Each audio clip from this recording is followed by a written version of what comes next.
नमस्कार। मेरा पूरा देश सुन रहा है।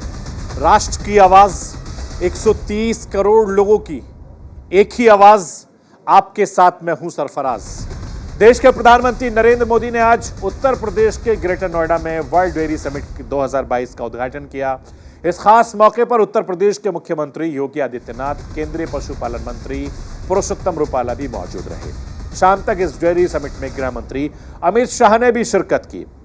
आपको जानकर खुशी होगी कि साल 1974 के बाद 48 सालों के बाद पहली बार हिंदुस्तान में वर्ल्ड डेयरी समिट का आयोजन किया गया।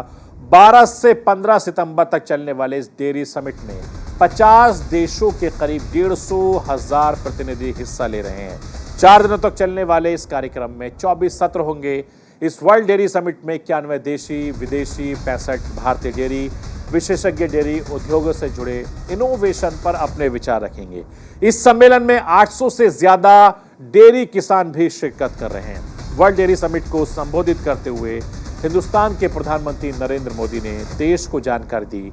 हमारे देश के वैज्ञानिकों ने लंपी वायरस के देसी टीका लगाने की तैयार कहा। इस दौरान क्या कुछ कहा है प्रधानमंत्री नरेंद्र मोदी ने, पहले मैं आपको वो सुनवा देता हूं।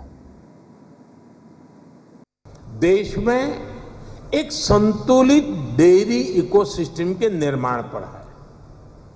एक ऐसा इकोसिस्टम जिसमें हमारा ध्यान दूध और उससे जुड़े उत्पादों की क्वालिटी पर तो है ही, बल्कि दूसरी चुनौतियों के समाधान पर भी है।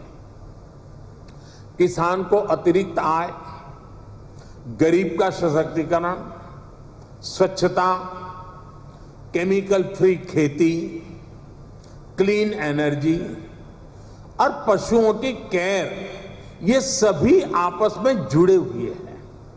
यानी हम डेयरी सेक्टर को, पशुपालन को भारत के गांवों में ग्रीन और सस्टेनेबल ग्रोथ का बहुत बड़ा माध्यम बना रहे हैं।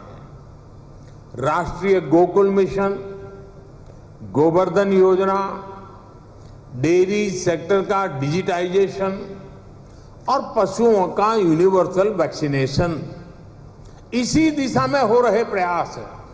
इतना ही नहीं, भारत ने जो सिंगल यूज प्लास्टिक बंद करने का जो अभियान चलाया है, वह एनवायरमेंट की दृष्टि से तो महत्व का है ही, लेकिन जो भी जीव दया में विश्वास करते हैं, जो पशुधन में उसके कल्याण में विश्वास करते हैं, उनको मालूम है कि प्लास्टिक पशुओं के लिए कितना खतरनाक बनता जा रहा है। गाय तो ये थी राष्ट्र की आवाज। बाकी खबरों के लिए आप बने रहिए न्यूज़ इंडिया के साथ। कल फिर होगी मुलाकात।